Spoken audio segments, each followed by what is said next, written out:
So we are so excited about this. My name is Sheila Weaver. I'm a licensed clinical social worker and I'm a program manager with the Idaho Caregiver Alliance. And we are really here to support caregivers across the lifespan. And we are so proud to be part of this Kinship Caregiver Education Series.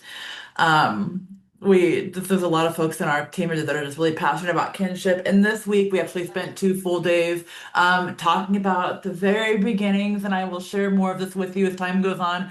Because I'd love to hear more from folks here. We are going to roll out we'll be the first in the nation, a state a statewide plan for kinship here in Idaho. So an Idaho kinship state plan. And it will print January 2027. So it is happening. So we are so excited. Lots in the works. So more to come on that. But super excited about kinship just for a lot of reasons. We're stoked. And then we're equally as excited to have Michelle Bass here today, a wonderful colleague, licensed clinical social work, trauma expert, and lots of other cool things. So I'll let Michelle take it away. Thank you. I appreciate that. Yes, this has been a lot of fun for me to be a part of as well. And I'm passionate about kinship families. And I've just seen so much amazing things happen when folks step up and are able to help their family or someone that they care about. So thank you for all you do. And if you have any questions, just put them in the chat. We will come get to them. Being that, making sure that we have time for all of the information. And again, I have time set aside for us really to do some deep dives together because you guys have a lot of experience in this. And there's going to be folks that are watching that aren't, or someone may be on right now who is just getting ready to enter it or are going to be working with families that are going to be doing this for the first time. And so the information that you have is going to be vital to folks that are just getting ready to start this journey. So today we're going to talk specifically about attachment and then the changing rules. So it's two kind of different things, but it's also super important, both of them. So with the attachment, I'm also going to then circle back to some of that TBRI and why some of that TBRI is so important in terms of building that attachment. Okay. But first, I thought it would be important to, before we go forward, to look at where we've been and where we're going. So I want to just put this in. So we started out, and if you missed any of these, again, you have the link to all the videos in YouTube. So we have a brief introduction to trust-based relational intervention, brain, the body, and the window of tolerance. Today is attachment and relationship shifts. Next month, we're going to do self-care and building community. And then open forum, putting it all together. So that's going to be a really big discussion, bring in like different situations, things that are coming up and trying to help each other problem solve, looking at all the things that we've learned about trauma, about development, attachment, different approaches, and then, building community, all of that, putting it together and figuring out in real time, problem solving some different things, or even being proactive in terms of next steps and planning. So very excited. So today, the agenda is we're going to do some introductions and reflections, and that's going to be in a small group. Though, how many do we have in this group right now, Sheila? We have, let's see here, 7. And one person is not identified. They just say iPhone, so we'll figure that out. But yeah, we have 7. And we do have a nice geographical spread. We've got a couple in the east, couple up north, a couple in the south, and then the mystery iPhone. So we'll get it figured out. I just want to know, is that Susan again? I'm just kidding. Susan three, I'm just no, kidding, probably Susan. not. Let's kidding. Okay, so one of the things I think it's nice to be able to have one-on-one or smaller groups, and then come back. So to to share some of that so you guys can have like a deeper conversation. So let's still do the breakouts for this, even if it's just pairs. So we'll do introductions, reflections, and I'll go into that in a minute. But we're gonna talk about attachment 101. We're not gonna go super deep into all the different things, but there is a lot to this attachment thing. And then again, things that we can do to help build attachment regardless of the age of the children that are in your home. Then we're going to talk about the changing roles. Things changed, you all know that. And things will continue to shift and change in so many different ways. And so we're going to kind of do a deep dive into all those different areas, have a small group discussion, and then we're going to come back together in a bigger group to really talk about what folks came up with, and then takeaways. What are you going to try? What are you going to do based on the information that you have? Maybe it means you have more questions, and that's okay too. Curiosity is a wonderful thing. That's how we learn. That's how we grow. So if y'all buckled up, everybody have their water. Mine, I don't know if you can see it. It says, yes, this water bottle is wait, what did it say? Yes, this is my emotional support water bottle. I have my water. Are you all comfortable? Take a deep breath. I see you drinking, Charlie. Good for you. We got the breath. All right. So let's go ahead and let's start with our small group chat. I know that you put this into you put it in the chat, but we want you to be able to introduce yourself, where you're located, age of children that are in your care, and then you can choose. Or you can do both if you have time. Share one concept that you have learned and tried at home from our trainings. If this is your first time, no worries. We also want to know what you're hoping to get out of today's training. So if you've been to some of the other trainings, some of what we talked about, we've talked about different things to try at home, or maybe there was something that was just like an aha that made you look at things a little differently. I would like you guys to talk about that together, make sure that each of you gets time to share, and then when we come back to the larger group, to be able to share out some of those ideas, either through the chat or if you want to share, if you want to vocalize it. All So righty, that's the perfect. And plan. I'm not sure who the iPhone is, so I'm gonna put them in the group with the Southwest folks. I'm gonna make a guess off population, but we can always move somebody around if we need to, if they want to go to a different area, like north or east. But I'll go ahead and open the rooms up. Okay, so let's do 10 minutes, 5 minutes each, is around. And are they going to all just be in pairs, or how many is in each one? Pairs, except for Southwest has three people, but I'm not sure who the iPhone belongs to, so we'll find out. Okay. All right. Sounds good. We'll see you guys back in 10 minutes.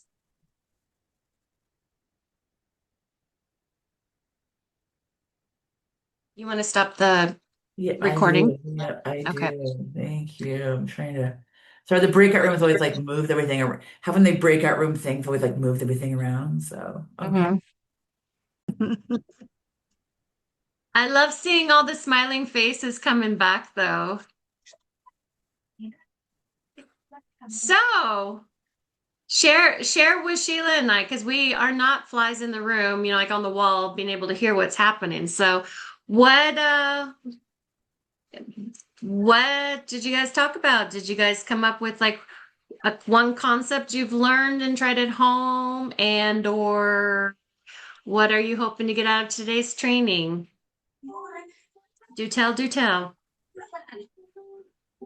And if you write it in the chat, Sheila will be able to share We because talked a I lot can't see. about just how excited for learning today's attachment presentation.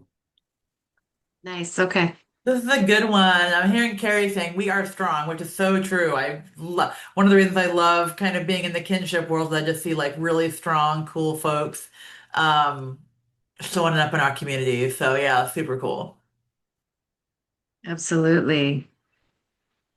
We are strong. We need like We are kinship. I Hear would us roar. definitely wear, yeah, I would definitely wear that shirt.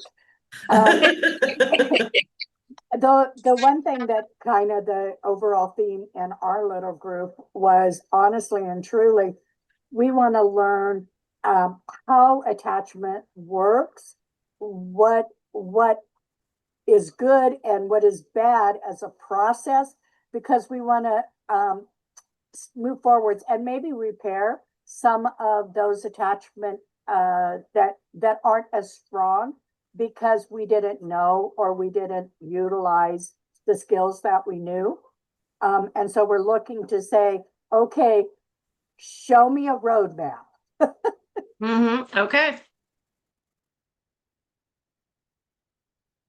Anything else? I'm watching the chat and I don't see anything there, but yeah, good conversation. So very cool. Very good. Very good conversation. All right. All right. So let's let's move on to attachment. What is attachment? When you think of attachment, what do you think of?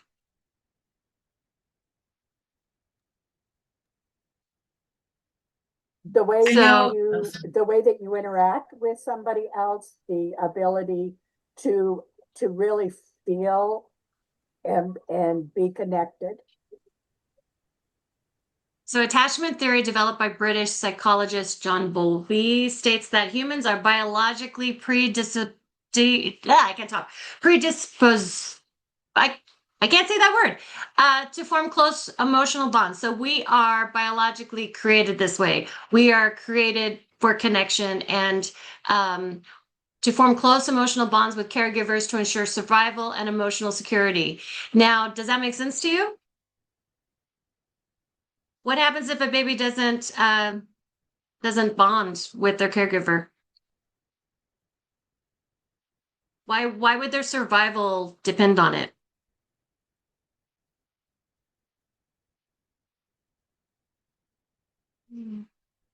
Anyone? Well, here, Yeah, and let's I talk think about it. about too when I worked in foster care. I mean, I don't know that we get a ton of information about like attachment, like in our social work education. I don't know that we do, or maybe I just missed it that day. I don't know.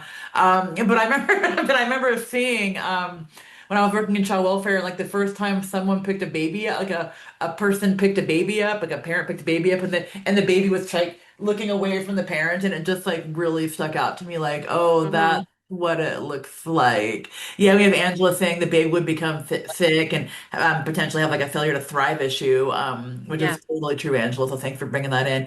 And Carrie saying you cannot communicate. So yeah, big yeah, stuff. very well. Yeah, absolutely. Not So not communicate. let's look at healthy attachment, a healthy attachment cycle. So there's a need. The baby's hungry, for instance, or in pain, uncomfortable. So then it is upset and crying. And then the caregiver then will come and get that need met.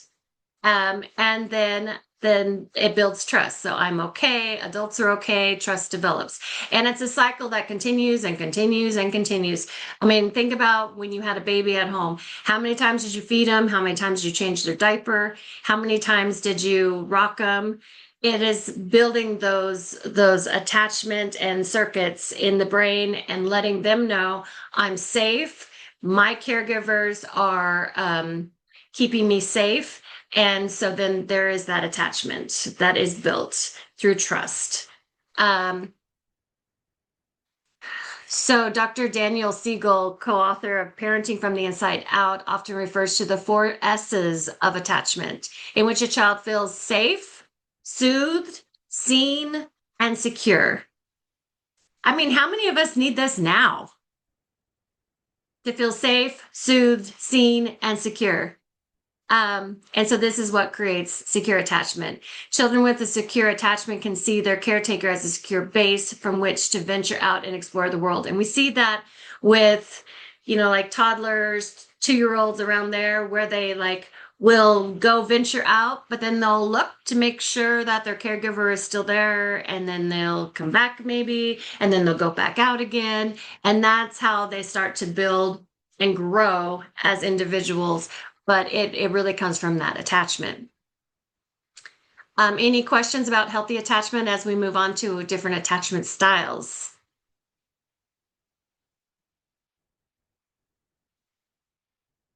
So attachment styles, there are different ones. So not every baby has a caregiver who will come and get the need met. And there's lots of different reasons. But there are different attachment styles. And one thing, we're going to go in more detail with each one. But I just want you, when you're thinking about this today, I want you to think about the kids in your care, maybe even your own care, your own kids. But I also want you to think about how you were raised. Because how you were raised, your attachment style then has in many ways influenced your attachment style as adults. So, and this is not a shame or blame or anything like that. We all know what we know. And so, and there's things that you can do to help even your own attachment style. One is recognizing that you have an attachment style. So looking at secure attachment, comfortable with intimacy, confident in relationships, balances closeness and independence, developed from consistent and responsive caregiving. And that doesn't mean every single time, but, consistently as much as possible. Anxious attachment. This is someone who craves intimacy and closeness, fears rejection and abandonment, often seeks reassurance. Think about this like where you're at now. Develop from inconsistent caregiving. And so then think about avoidant attachment, values independence, avoids emotional closeness, prefers self-reliance, develop from emotional distant caregiving. And then disorganized attachment, fears both abandonment and intimacy, exhibits erratic behavior in relationships, struggles with trust, develop from chaotic or abusive caregiving. So if you were to think about where you're at right now in your relationships, you don't have to share it, but where do you think you are? Maybe like those that you have connection with, where do you think they are? I will say that if I hadn't done some work, and that includes like therapy, and also working within relationships, I would have been an anxious attachment style. Absolutely. But with work and consistency and intentional focus, I have moved more into that secure attachment. So it is possible to change. And we have Any somebody in the chat talking about secure attachment and how they feel very because their husband's very much that secure attachment kind of person for them. So super cool. Absolutely. And I will tell you that anxious attachment happened in the wrong relationship. I also have a secure attachment with my husband, my partner, and it helps me in my healing process and journey to be able to move to a secure attachment. Absolutely. And I'm sharing this first before we get into all the different things, because I want you to know that not only do we all have our own attachment style, which impacts how we approach the kids that we're parenting, but also that we can change, we can adapt but first we have to be aware of it. And then looking at what kids need. And if kids need a certain thing and we're, let's say, avoids emotional closeness, and that's exactly what our kids need, we need to first be aware that that is a challenge for us, and how can we adapt to be able to give the kids what we need. What is that? Oh, does someone have their mute off? I can't see, so I'm hearing. Okay, so are you guys any thoughts about this, or are you noticing that you're one of those? I'm seeing that Charlie has a hand up, so go ahead, Charlie. Oh, yeah, go ahead, Charlie. Yeah. So basically, because of my personal background, where my mom was very volatile, one minute she would laugh at your antics, and the next minute the same ones would get you a severe beating. I Mm, was disorganized, was my attachment style because I never knew how to act. So I was yeah, back and forth and trying to figure it out. And again, I'm earned secure now, so I like where I'm at, and I'm happy. But it is hard to change something that you don't recognize. absolutely. Absolutely. And just thank you for sharing that. Just like before, when we talked about, in order for us to help the kids that are in our care, we have to first be like, we have to be regulated to be able to regulate, to co regulate. It's very similar with attachment. To build attachment with the kids in our care, we have to know what our attachment style is. What is our approach? What are we throwing out there? And what can we do to adjust some of that? Um, I'm looking at this list and I can name people that fit these different things. Um, and it's again, it's not blame or shame. It's just like, okay, that's what it is. Now what do we do? So let's go through each one. So secure attachment, secure adult. So the working model of relationship that a securely attached child forms is that they can trust others to be there for them when they need them. So remember that attachment cycle. They cry, they have a need, they cry, they get their need met. It builds attachment, it builds trust and security. Um, Children who form a secure attachment grow up better, able to maintain their unique sense of identity while still being able to connect with others. They can feel secure in themselves while engaging in healthy modes of relating. It's easier for them to give care and receive care. And then they grow up to be a secure adult. And then what Charlie had mentioned that I think is important is she says she had an earned secure attachment now. I also earned the secure attachment. My upbringing would not have been the roadmap to a secure attachment, but through the work that I have done, I have been able to earn a secure attachment with some of the other ones coming in occasionally. It'll show up and I'll be like, oh, what are you doing here? So let's look avoidant attachment versus the dismissing adult. So in an avoidant dismissive attachment, the parent may meet the child's basic needs, but he or she will have trouble responding to the child on an emotional level. And that sounds a lot like if it's in a dismissing adult, their attachment style, with the child will be like, hey, I fed him.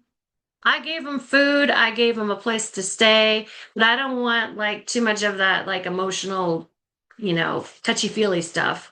Like, and so the child, for the child, the parent may feel like an emotional desert. So children in this situation learn that the best way to get their needs met by their parent is to act like they don't have any. So they adapt by becoming removed from their own emotions and developing kind of like a pseudo independent stance, like I can take care of myself. So then the cycle continues. In adulthood, they may struggle with intimacy and have a hard time being vulnerable or showing any dependence on others. They often ward off partners' attempts to be close, experiencing them as needy. And they may also have difficulty remembering much from their childhood. And they may see early experiences as having no impact on who they are as adults. So emotionally closed off, may not remember details of their childhood relationships. They may idolize their childhood relationships. Um, kind of like, no, everything was good. Everything's great. Because they are detached from any emotional connection to it. They're not inclined necessarily towards physical affection, and that they have learned that things are more reliable than people. Um, and then let's move on to the ambivalent, anxious attachment, anxious, preoccupied, entangled adults. So children may experience an anxious or preoccupied attachment style when they have a parent who is sometimes there for them, but sometimes isn't. So these parents tend to be intermittently available or rewarding, then inexplicably unavailable and misattuned, leaving the child confused and frustrated. So they don't always know like how to, if their parent is going to be available or not. So for me, I like to think of it as like walking on eggshells, kind of like, I can't really count on you. Sometimes I can, so that keeps me wanting to get attached to you, but then you're not. So then I'm like, I don't know what to do with myself. So I need extra reassurance and I'm anxious about it. So the working model, a child with this type of attachment form, is that they have to always be vigilant and attentive in relationships to get their needs met. So when children grow up with an anxious attachment style, they have difficulty trusting that others will be there for them when they need them. They may also continue to feel clingy or insecure in their adult relationships, which makes sense because you're like, okay, you love me sometimes. Why don't you love me all the time? So do you love me? Do you love me now? So clingy, they may have anger or resentment toward their parents, or they may identify closely to their parents, and may be intrusive with their caregiving and in relationships because they're so like insecure about where they stand. Because sometimes you love me, sometimes you don't. That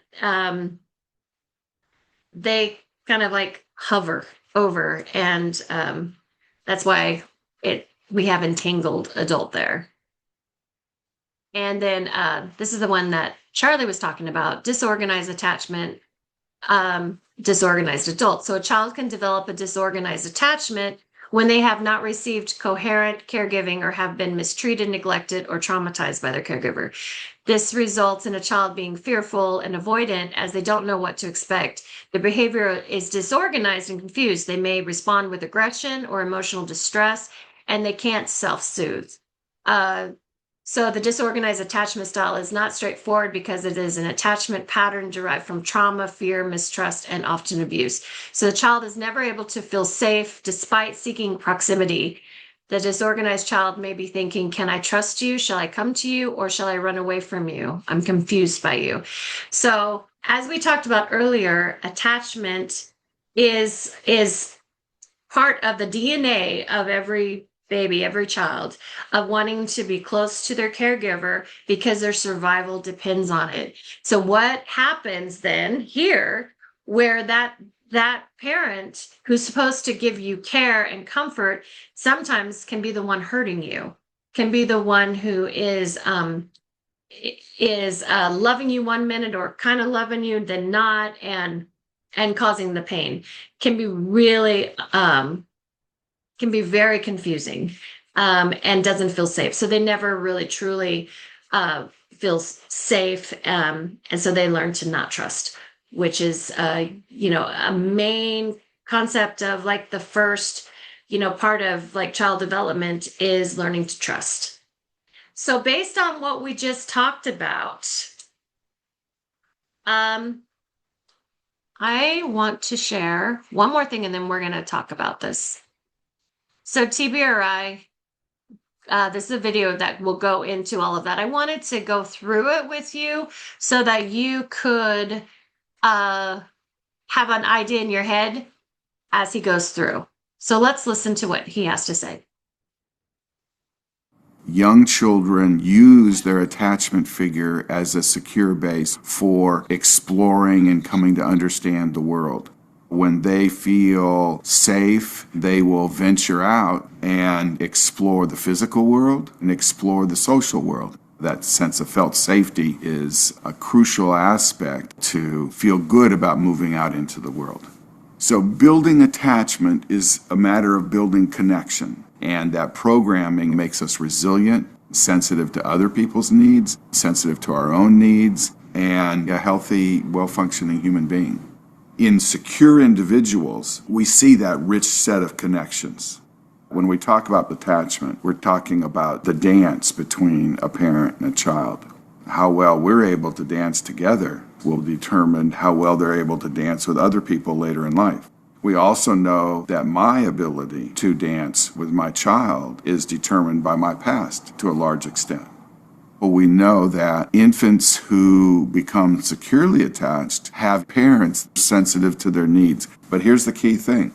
If they're separated, secure babies look distressed, but the avoidant babies did not look distressed. So they learn to mask this internal state of fear and anxiety, and that's the origins of the avoidant adult's experience.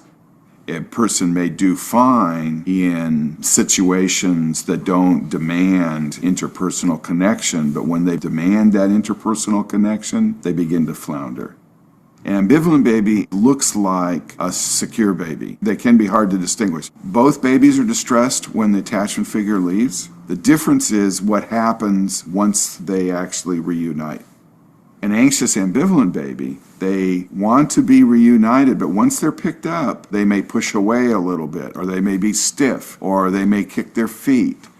We know from research that parents of anxious ambivalent infants have only been available inconsistently. There's a fourth classification, and that's called disorganized.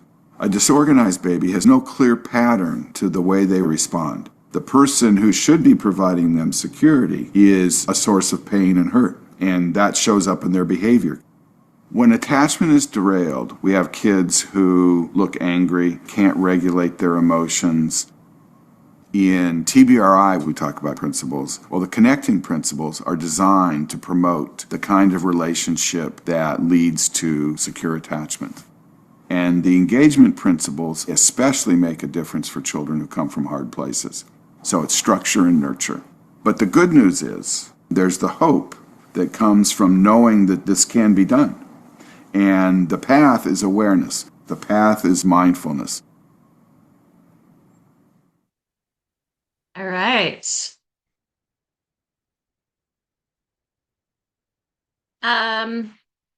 Thoughts?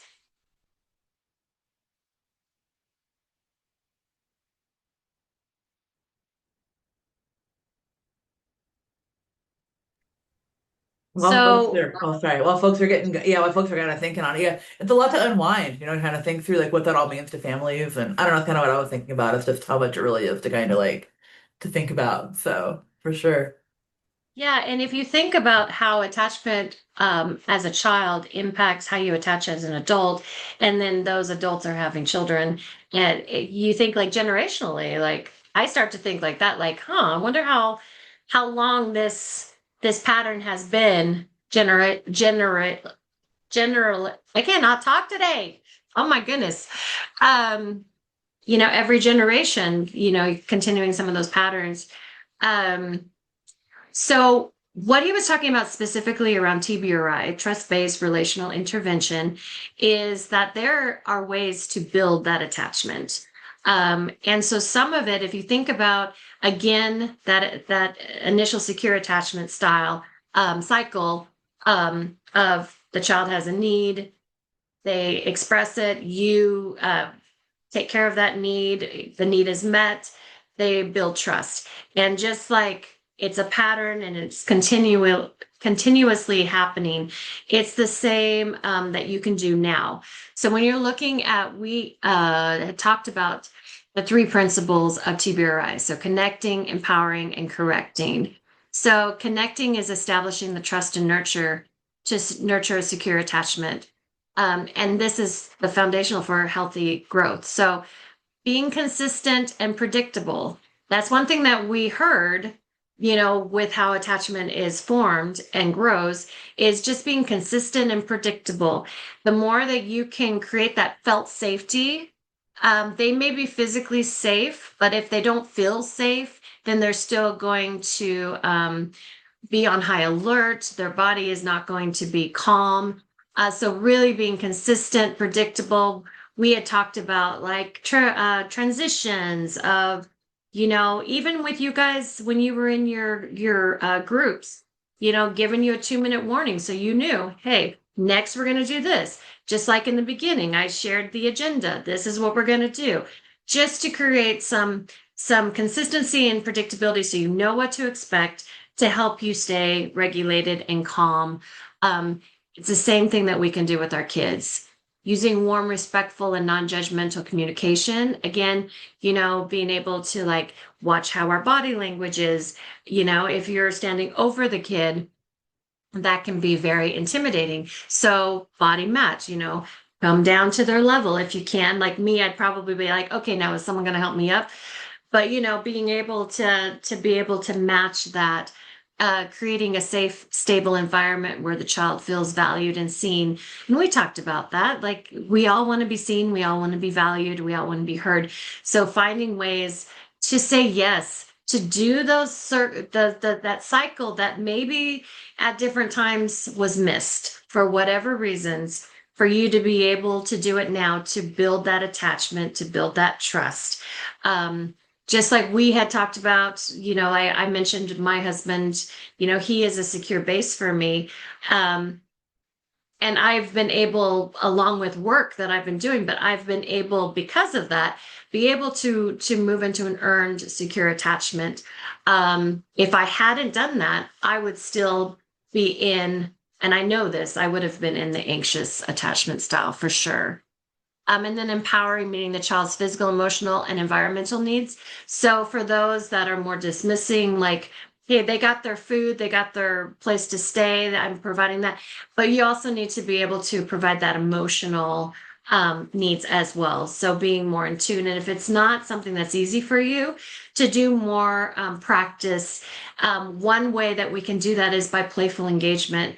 If you are being playful with your children, playful with yourself, and just in terms of like not taking everything so serious, because the world is heavy. So being able to like find ways to have fun, to pause, put the phones down, to connect with eye contact, so important. Ensuring safety, comfort, and access to basic needs. We know that. Providing nurturing environment with supports, learning and exploration. So finding opportunities for them to build those different parts of the brain. We talked about that last time about how opportunities to connect, but also opportunities to learn and experience, all are things that are built in the brain. And when you're having fun, you're not in a place of fear. Your brain, in fact, you can learn a lot faster if you're doing it in a fun way. Encouraging independence while offering support. So and when we're looking at this, we have to think culturally. There's lots of different approaches about independence. I will say that, here I hear a lot about independence, but I don't think we talk enough about how we are interdependent. So I can't do it all by myself. It is like, oh, you have to be independent, you have to do it yourself.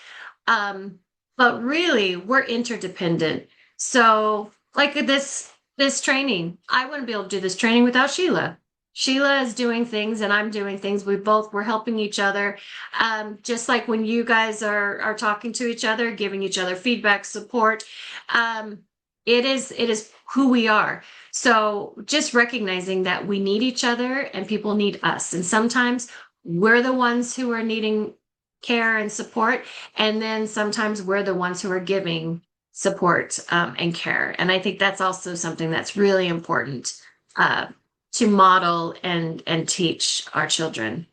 And then, of course, guiding the child towards appropriate behaviors and self-regulation, but with compassion, consistency, and proactive guidance. So we talked about that with like choices, compromises, and redos. So being able to give them opportunities to try again without shaming or blaming or making them feel basically like there's something wrong with them, because there isn't. They're learning, and part of how we learn and grow is by making mistakes. Teaching and reinforcing positive behaviors in a supportive way, and then avoiding punitive discipline, focusing on understanding and redirecting. Because we can definitely get our voice and our point across by saying, well, because I said so, it's my way or the highway. I remember hearing, if you don't like it, there's the door. But that doesn't teach, being able to be able to understand like what the needs are, how to communicate it, and all it does is hurt relationship.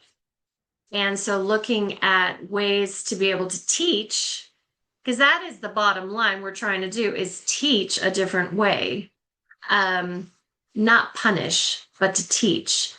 And then being able to help children be able to use their voice, especially if they haven't had opportunity to use their voice before. So looking at this and looking at what we just learned about attachment, what are your thoughts?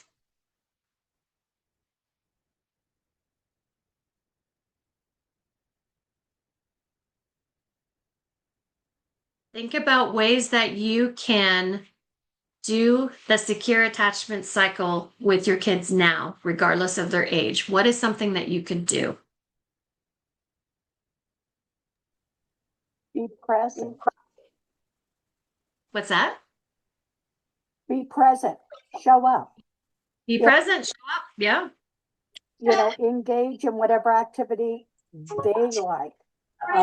With my one kiddo, I watch so much anime that I don't even want to hear the word, but that was what he was into. So it helped.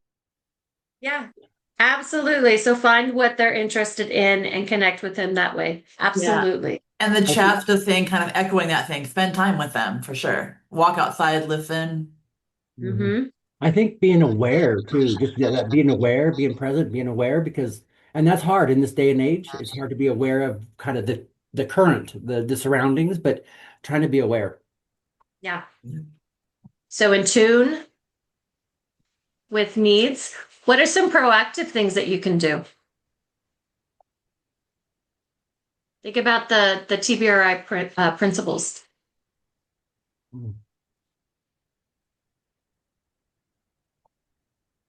Have fun. Have fun. Yeah.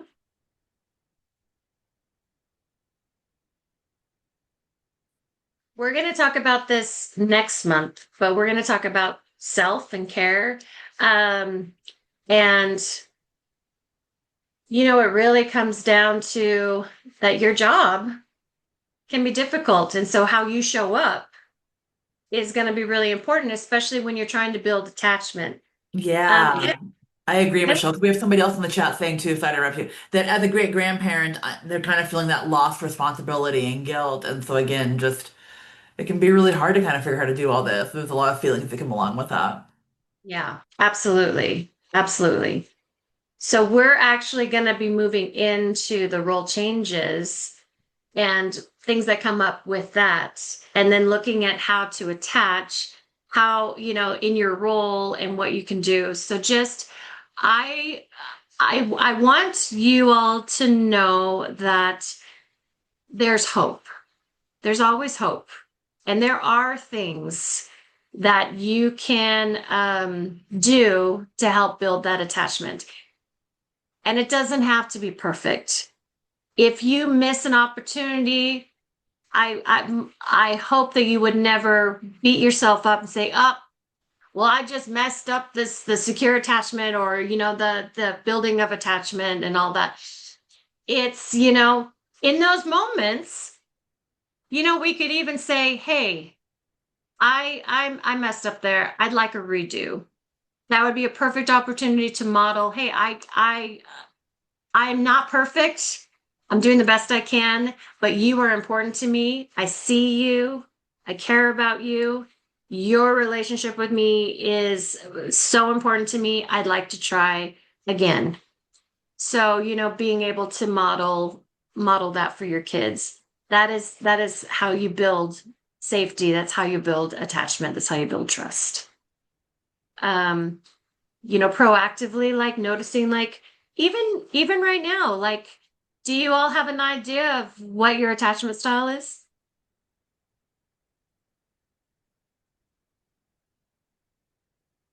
And We what are started some getting some things? ideas. Oh, sorry. Yeah, in the chat we have, let's see here. just being consistent in the day, making a routine that children can identify, and rely on being consistent in presence and routine can help a toddler to a teen rely on the schedule with the caregiver. So absolutely. Yeah. Yeah, and summer is coming up, and there has to be some, of course, some leeway and some freedom there, but kids do better. I think we do better if there is some bit of routine. It builds safety, consistency, knowing what to expect. And I don't know about you guys, but I have lots of great intentions. But if I'm not intentional about it, a month will go by and I'll be like, whoa, I was planning on taking them to go do this. So we talked about going for a walk. We haven't done it yet because life is busy. If we don't like intentionally like put it down or like have some things that we wrap into our day. And of course, things come up and you have to adjust. But, even putting in special time for connection, they don't need to know that's what it is. But, with as quickly as life goes and all the different appointments and different things that come up, it really is important. Even if you're like, okay, I'm going to put my phone down and I'm going to give them, they have a story to tell me, I'm going to give them 100% of my attention right now. I'm cooking dinner. Here, you stir this while I stir this, and you tell me about your day. So you can still connect, but in a way that if you have things that you have to do, there's lots of different ways that you can connect with your child. What else?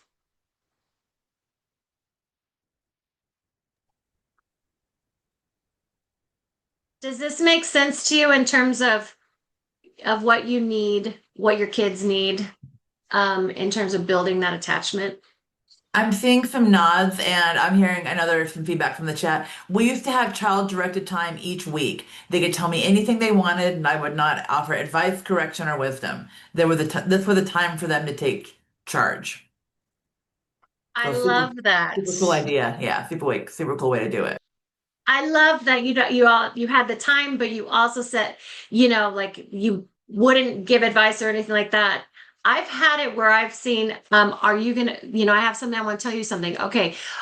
And then they would share it. And this was actually a friend and they said, so are you wanting just for me just to listen or are you wanting feedback? And it was just like an extra like, yeah, no, I just really wanted you to listen. I don't want any feedback right now. Or, yes, please give me some feedback because I don't know what to do. So just giving them opportunities to like, it empowers them, gives them voice. I love that. I still, with my husband to this day, our piece of paper is 50 years old, just so you know. But Congratulations. thanks. But to this day, I still tell him, honey, I don't want you to fix this. I just need to vent. Yep. I love it. Yeah. So, opportunities, and I would say something along with this too, is healthy touch. Healthy touch is really important, especially if they didn't get a lot of it. Even if it's something that is uncomfortable for you, being able to like say, okay, I'm going to do this because it's important for them. The other thing is, sometimes kids, big kids, they need an extra hug or they want to like get in your lap or they like lean on you. Whatever it is, I encourage you to not go and look at their size and think, oh, you're too big for that. They're getting their needs met that maybe they didn't get when they were younger. So rock that baby, hug that baby, whatever they need, if they're asking for it, definitely give it to them. Because that's how they heal. And that healthy touch, of something that I remember growing up still to this day, my grandma's no longer with us, but was going to her house and she would brush my hair so gently, so much more gently than my mom did. Oh, it didn't hurt. And she would braid my hair. And it was something I still remember, just that gentle touch, that connection. So finding ways to do that with healthy touch as well.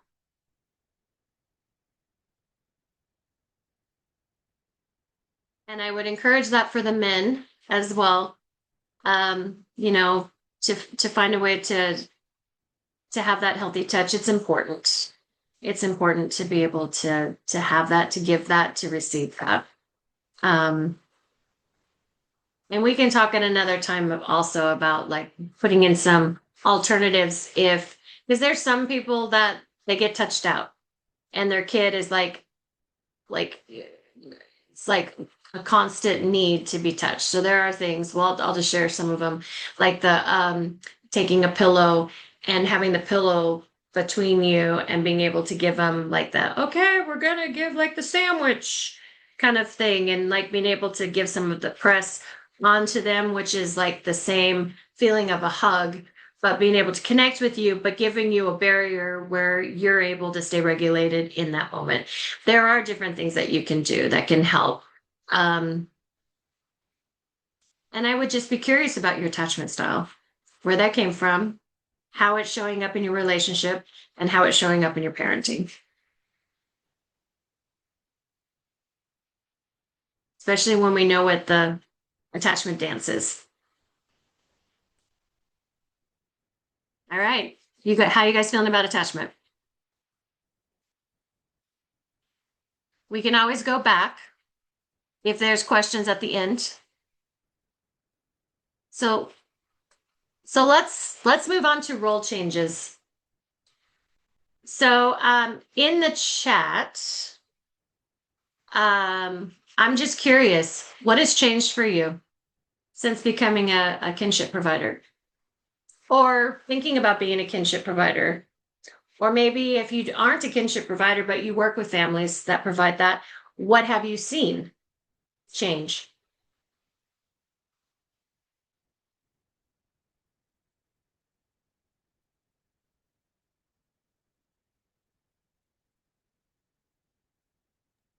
Well, I'm an uncle and I've seen change. I wanted to be the fun uncle and instead of being the disciplinarian. Yep, definitely. We'll talk about that. And Yeah. that's tough. That's tough. Yeah, no, that is not an uncommon sentiment, Mike, about what you're saying right now. About you kind of want to be in another you wish you were in another role. Yes. It's not Yeah. Yep. uncommon. Mhm. Yeah. I had to learn how to put the fun back in the discipline because I did go from Mike being the fun great aunt where I showed up in town, I had all these gifts, I was the greatest thing since peanut butter and sliced bread, and then I became the day-to-day disciplinarian. And it took me a little bit to all of a sudden realize what I actually needed to do was going back to being that fun caregiver because it takes so much less effort to teach a skill in a fun environment than it does in a harsh environment. And so once I remembered that, we made progress. And then the other thing was the relationship with the children's mom changed because then I was even though she had asked me to step in and help with her kids since the state of Oregon was going to remove them from her care, it really surprised me how our relationship changed because now I'm the bad person, even though I was stepping up to help. And so it was that was hard, real hard. Yeah. Yeah. Thank you for sharing that. Is there anything in the chat, Sheila? Because I can't see it. Yeah, there's a couple of things in the chat. Sorry, I can't come off mute. I'm being as awkward as possible, trying to come off mute Yeah. for whatever reason. I'm like, I can't Yeah, see or no, hear. I'm really seeing relating. Our whole life changed. We went from being seniors in our forever home to adding 5 kids, and they just moved yesterday. So, oh my gosh, thank you for being here. Yeah, so that's the big one, and then someone else is kind of playing with their phone, but kind of messing with their phone. But yeah, so really big Wow. stuff. Okay. Yeah. So when a grandparent or other close relative becomes a kinship caregiver, their role shifts from a supportive background figure to a primary decision maker and provider for the child's needs. And this transition can be both rewarding and challenging, and understanding the changes can help smooth the process. So let's look at some of the key role shifts. So full responsibility, primary caregiver, full responsibility for food, clothing, shelter, protection, health, and education, major decisions around school, medical care, extracurricular activities. You're the main point of contact for school communication and crisis management. You have to pay for services, plan for long-term costs, establish routines, consistent discipline. Many grandparents adjust careers, relocate. We just heard that. Change lifestyles to meet caregiving demands. The child's relationship with the birth parents may shift. Open communication and mutual support can help maintain positive ties. And then relationship and role shift with child and with other family members. Um, so I think it was on there too, but like if you're, at a place where, let's say you are retiring and you have all these ideas of what you want to do with retirement, and all of a sudden you're back to parenting full time again. That is a change. Um, there's, let's say and I don't know if you're married or not, cool uncle, but like let's say you're like the cool uncle and you're dating, you're out there single, all of a sudden you're a parent now. I mean, it can make changes. It can definitely change like what you thought you were doing to what you're currently doing, and then all the things that come with it. What are thoughts about this? Oh, sorry. I'm definitely seeing some nods, Michelle. I think people are definitely relating. Yeah. So when we look at all these different things, it's a big deal. It is a big change. Is it best for the kid? Absolutely.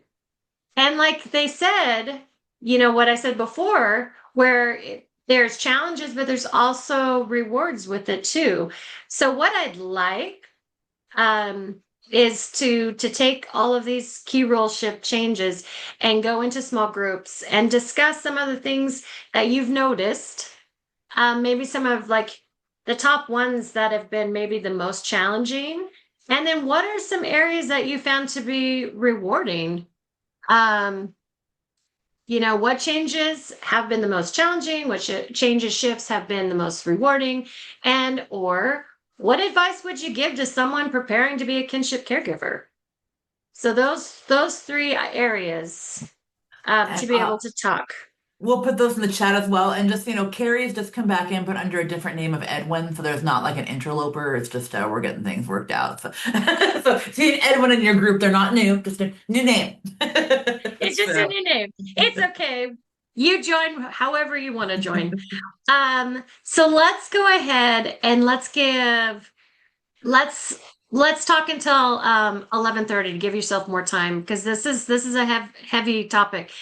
And then just be prepared to come back to the bigger group and talk about the themes that you found from that. So like the main concepts that came out of that, things that you discovered together. and Okay, so we might shift the groups just really slightly because it looks like somebody may have left and it's coming back and isn't back in yet. So I don't want to leave somebody alone. So we may the groups may change just a tiny bit. So just so folks know. okay, let's give them 15 minutes. Okay, perfect. Okay. All righty. Opening them up now.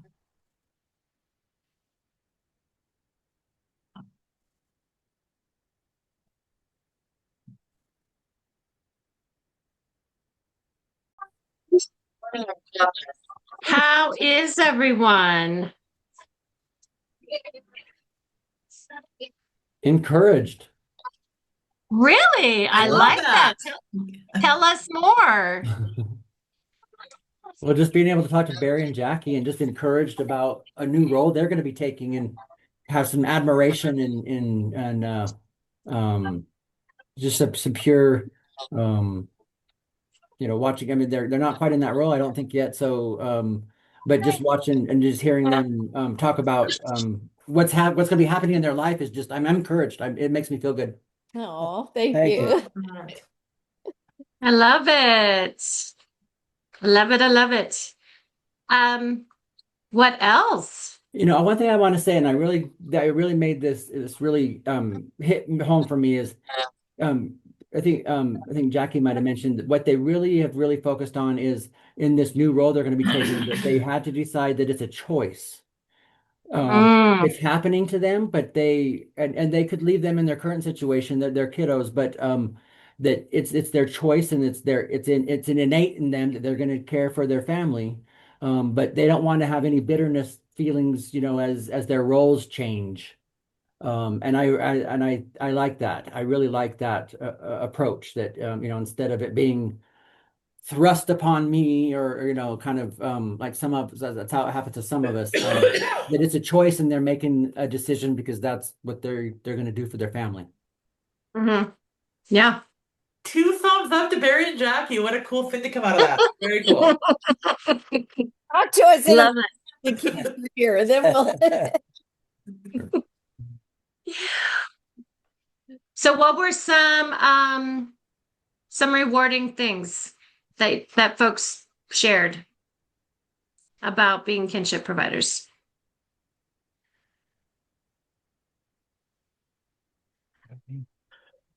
And Charlie said she'll be back in a little bit, so Charlie might pop back on and say something as well. So, but yeah, good. That's man, hard to beat that one. Hard to beat that, man. Good stuff. I just love seeing how there's so many people that are willing to step in and help their family out and take care of these kids, and Yeah. it's like really encouraging. No, and that I will say that is the best part of the work that we get to that I get to do. I get to I really do mean that when I get to work with kinship caregivers from across the state. I was raised by my grandparents, and so they would just be so pleased to see what's happening now, in a lot of ways. And so it's just super cool the work that kinship is doing around the state for just to show up for children in our community. Mhm. It's good stuff. So thank you Mhm. again. Yeah, Absolutely. even though I stepped away, I kept my headphones on, so I was listening. I want to say that knowing that or making the decision that it's a choice that you're choosing to do that. I wish you would have been around when I first started with the twins back in 2001, because it took me about 8 months to get over, man, my life is messed up, and the little bit of resentment.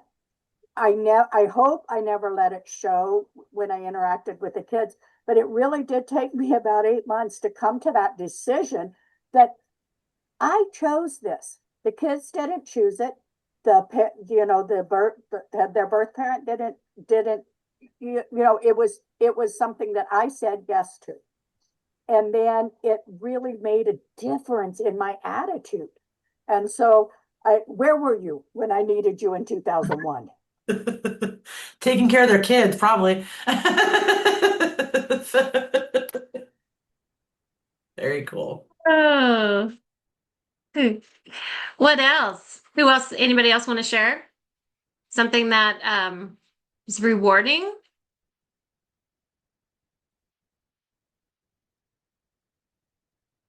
How about if we what surprised you? What would have been some challenges? What did you guys talk about in your small groups?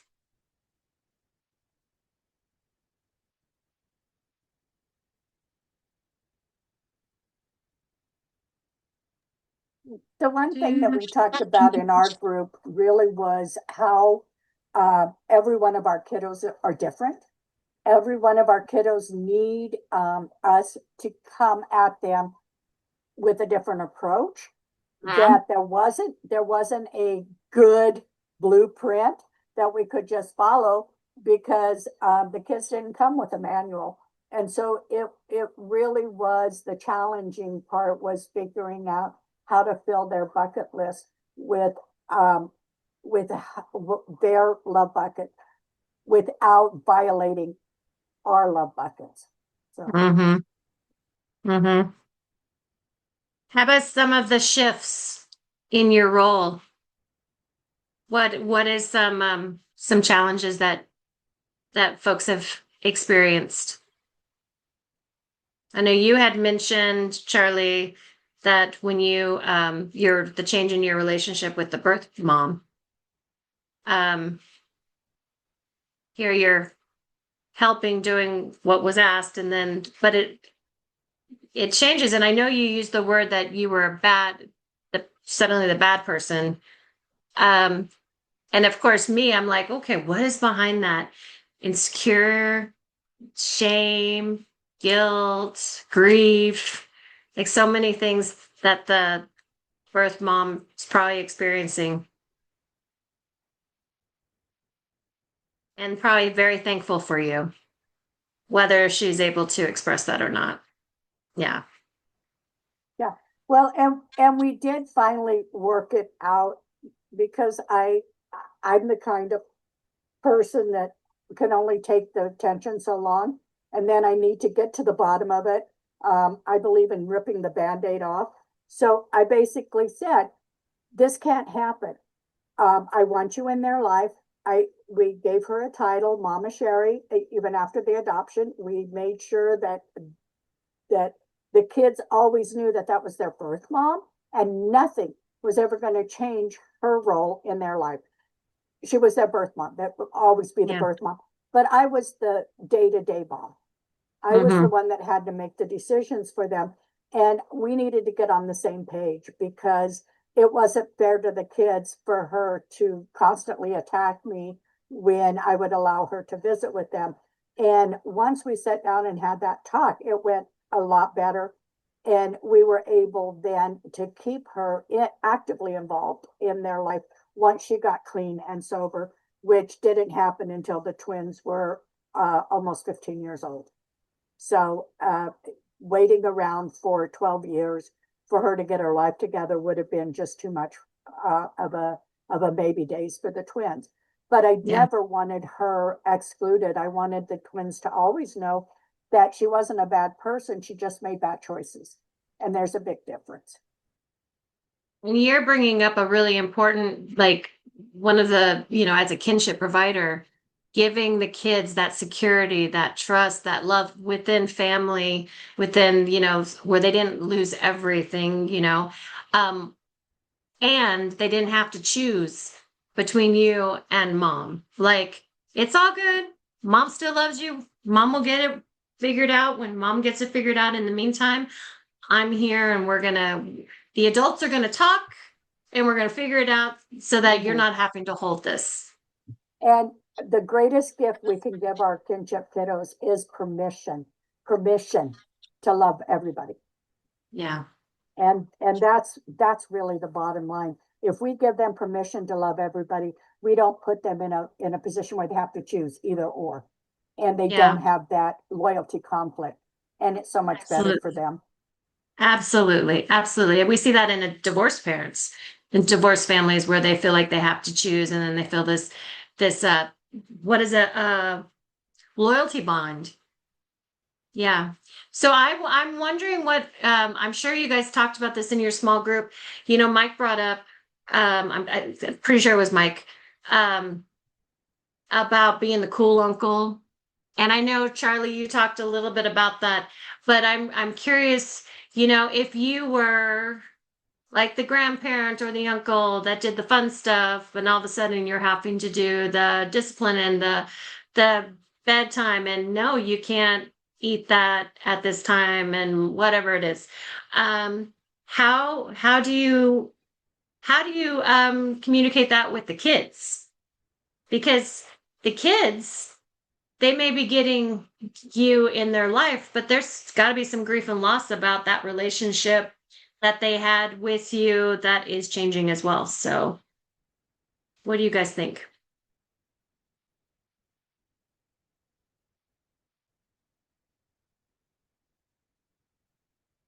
All of it. That's what I'm saying in the chat. So yeah, very relatable.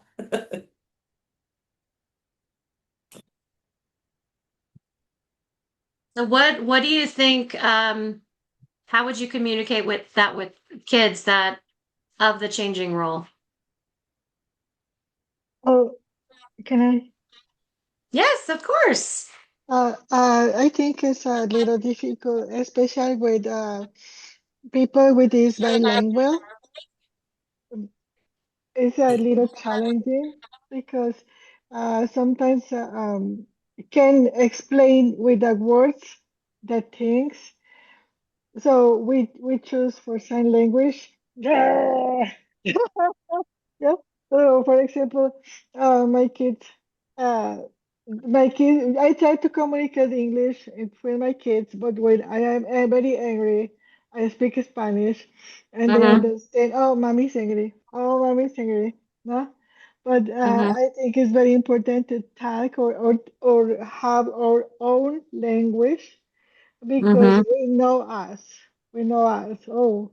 This area is important, and this area is loved, or this area is silly, especially when they are silly, or my child, mm, my baby, who Mm-hmm. is more bigger than me. He cannot speak, but we have our own language to say that Mm-hmm. things, and people don't understand us.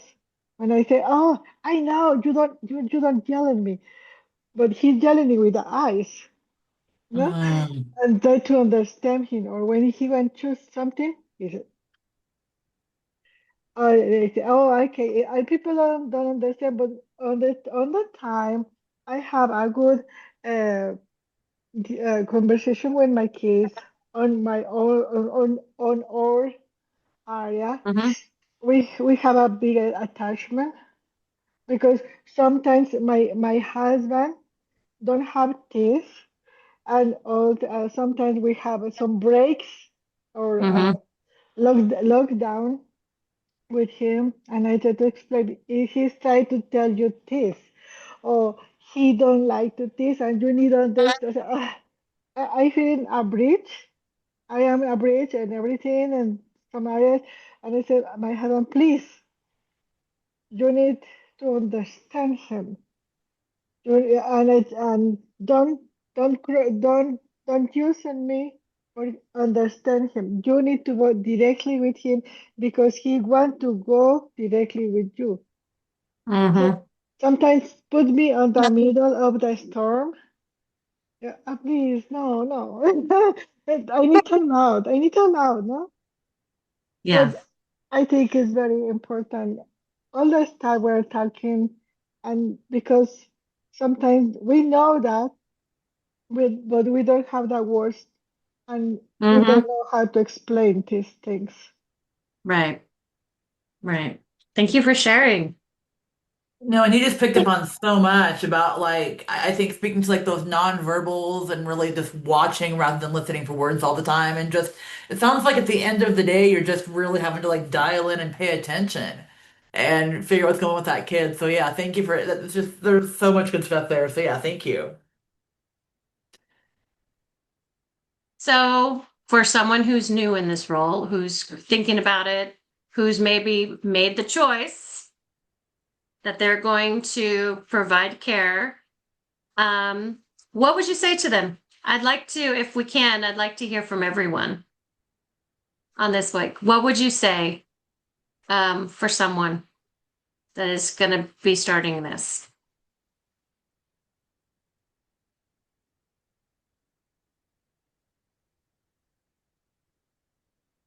Do you want me to call you? One thing I would say to somebody starting out in a new caregiving role like this, just like what was their name, Barry and Jackie, um, just offer a lot of love and remind the children um, that you're there to love them, you're choosing to take them on, and you're here for the long run, and showing that with actions and Mhm. consistency in the long run will be a lot more rewarding and beneficial for the children and for them. Yeah. Awesome. Thank you. Who's next? I'd say, like everybody's been telling me, take it one day at a time. Maybe celebrate the the wins and let the not wins go at the end of the day, I guess. Yeah. It's a journey. Mhm.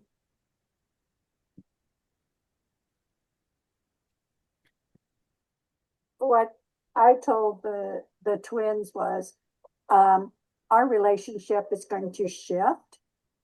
And now instead of coming in and just having a bunch of fun, we'll scatter the fun throughout our lifetime together.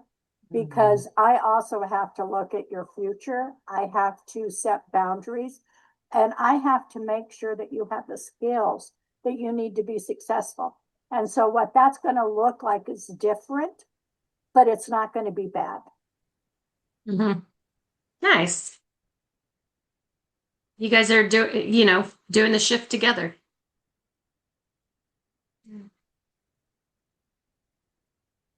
How about Well, real quick, and the girl told me, I don't like the new you. oh, Oh, oh, liking me and needing me are two different things. We don't know what we don't know.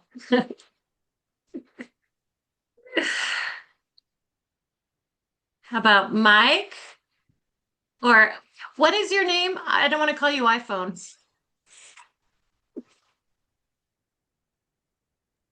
Her name is oh my Nancy. God. Nancy?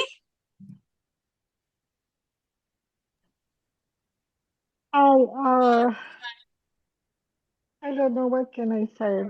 Oh, it's not to be easy to be a human, and especially share with another human. But Humor. Yeah. but we need to try it. We need to be this the intention to be attachment with another people because this is where our strong can be. Mm-hmm. I remember one lady tell me, you need a web, you can do alone, you need a web.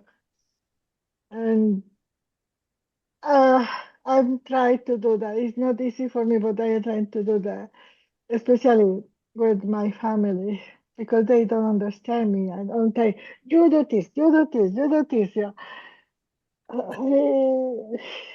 Mm. Yeah. Yeah.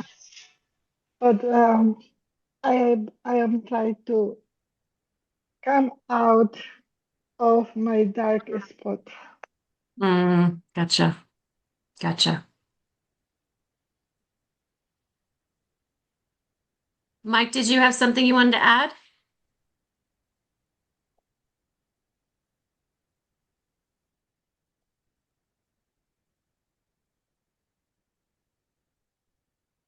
Okay. All right. So, everybody see that okay? Okay. Thank you all for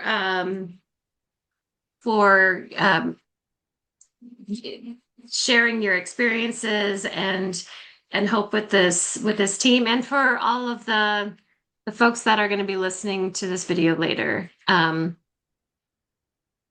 in your small groups. Any based on because we had two different sections, so attachment and then the changing roles. Are there any reflections or takeaways? And you can come off mute or you can type it up, whatever you want. And then Sheila, if they do type, can you read it? Because I can't see again.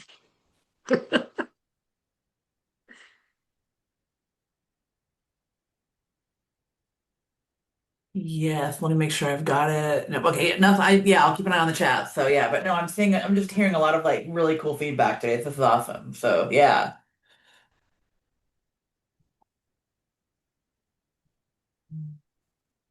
And if you think of something after we get off, because that's usually how it works, right?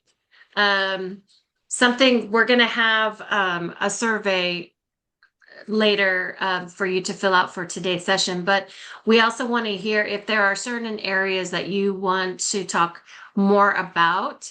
We're going to start gathering those so that I can plan for the last session in July. So we have some time, but just be thinking about that. If this discussion today or any of the other sessions that we've had have brought up some wonderings or an area that you want to learn more about, definitely share that with Sheila so that we can it can get to me and I can start working on putting that training together. How did you guys like having more time to discuss and talk with each other? Yes? Angela, you're not on. Okay, there you go. I got her. Yeah, Oh, we're okay. hearing, love the reminder about attachment and changing roles. Um, Excited to continue to make a difference in the life of the great grandbaby. So cool. Nice, nice. Okay, so again, um, next week, just kidding. Next month, we are going to have self-care and building community.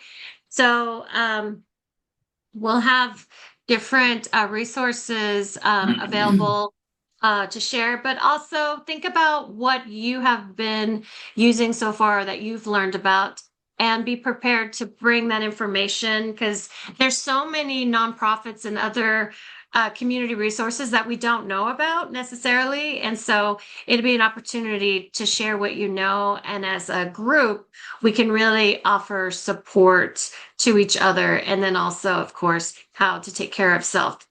With all the changes that you're experiencing, I think if you haven't figured it out yet, I think you have though, um, you have to start with self. And that's so important for all the other things that you're doing.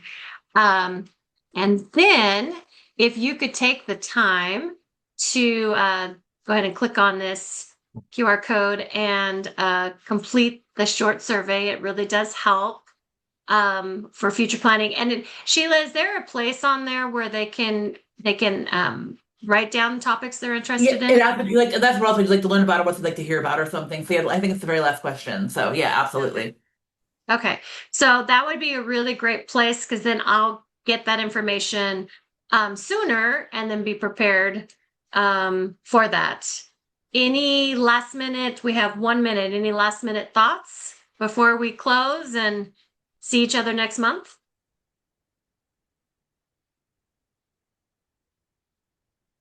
Okay, I got a thumbs up. Thank you so much. Really enjoy our time together. I am actually going to be going now to finish decorating for my baby's graduation from high school. We're having the party today. So, we just talked about shifts and changes. It is nonstop. So, Yeah. wish me luck. Sheila, I am having a hard time getting the QR code to take me Oh, to the Oh, I will question. send it out then too. I will send out. I don't have the link Perfect. right in front of me, so I'll send out that survey link then today Okay. or yeah, I'll send it out. perfect. Thank you, Sheila. All right. Well, you guys take care of yourselves. Get outside, take care. And we'll see each other next month. Thanks so much. Take care, all.